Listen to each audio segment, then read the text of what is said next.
What's going on, guys? It's Vic. Welcome back to the channel. I just want to say thank you guys for all the support on yesterday's video. I got 50 views, and that's a lot for my channel as of right now, and I really appreciate that. But let's try and get that streak going again for today. So I want to talk about some more heavy topics that happened after yesterday's video, and that includes Paul George. Paul George is now being linked with more teams than LAL. I think I briefly discussed this yesterday, but I just want to go over it again because he is being talked about day in and day out for the past month now, but now it's becoming more heavy in the talks that the Pacers do want to trade him away before he opts out of his contract. He has described that Paul George will only be a rental, so if he does get traded away that's to somewhere that's not LAL before his free agency, he's only going to go for a year and that's it. He'll go to the CAVS for a year, or he'll go to the Clippers for a year, and then he's immediately going to go sign for like LAL. That's like what everyone is assuming, and that is the goal. But yeah, he's being assumed as like a rental right now. So if LAL doesn't pick him up right now, which they should, I'm very strongly advising that they should pick him up this offseason, no matter who we trade away, because like the Lakers front office described, everyone is touchable except for Brandon Ingram. So trade him away, I guess.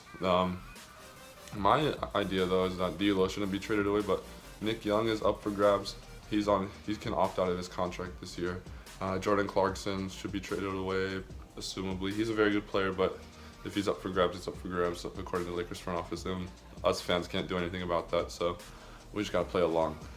So Paul George is being linked with more LAL teams, more teams in the NBA. Sorry, like the Lakers, the Clippers, the Celtics, the Bulls, the Cavs. Especially the Cavs. Apparently he's denied the Cavs from going there. I guess he doesn't want to play with them for some reason whatsoever, but that's what it's being assumed as of right now.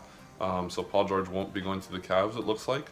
So that just weighs out the option of the Cavs and Clippers. If Chris Paul decides to go to the Spurs, then Paul George probably won't go to the Clippers. So it's kind of just narrowing down the options as well. However, speaking of the Cavs, there's also Jimmy Butler, who is very heavily linked right now to the Cavs.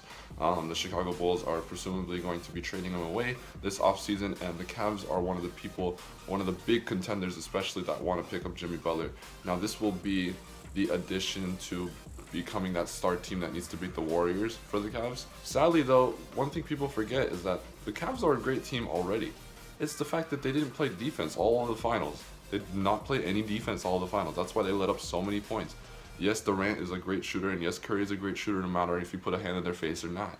But they just did not play defense overall. The pick and rolls were insane that they got slammed on. The fast breaks were insane that they got slammed on. So they just got to play some defense. But Jimmy Butler is one of those guys who can be another team leader beside Kyrie Irving and LeBron James to help unify the team into becoming a stronger, maybe a defensive team. Jimmy Butler is a good defensive player, so let's see how that goes. Last but not least, I want to talk about the Lakers and the Suns. Now the Lakers and the Suns have been linked yesterday after I uploaded my video that the Lakers are going to give up their second pick to the Suns, and the Suns will get the second pick from the Lakers. Apparently that the Suns will also give up their Miami Heat first round pick of 2018 draft in order to get that second pick for them.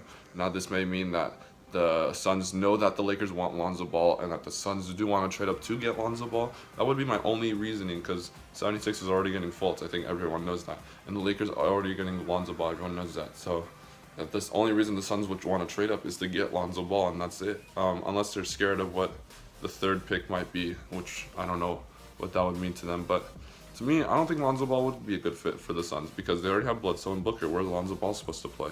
You're not going to move Booker to the small floor. That'd just be awkward. You just have 3 small people on the floor. Even though that's kind of the way NBA is going right now, it's still, I don't know.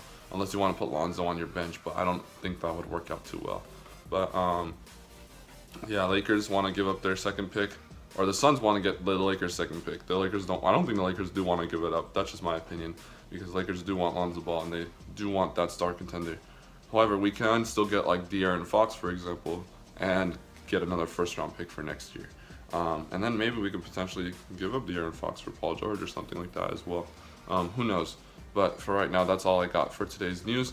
There's also some news going around about Porzingis, and Porzingis not wanting to be in the New York Knicks office anymore, and we already know that already. But that's it for today's video. Thank you guys so much for watching. I appreciate all your support, especially on yesterday's video. That meant a lot to me to get that many views, and to see that number. That was really cool. So let's continue to grow from here. Thank you guys so much for watching. I appreciate it, and I'll see you guys next time. Peace.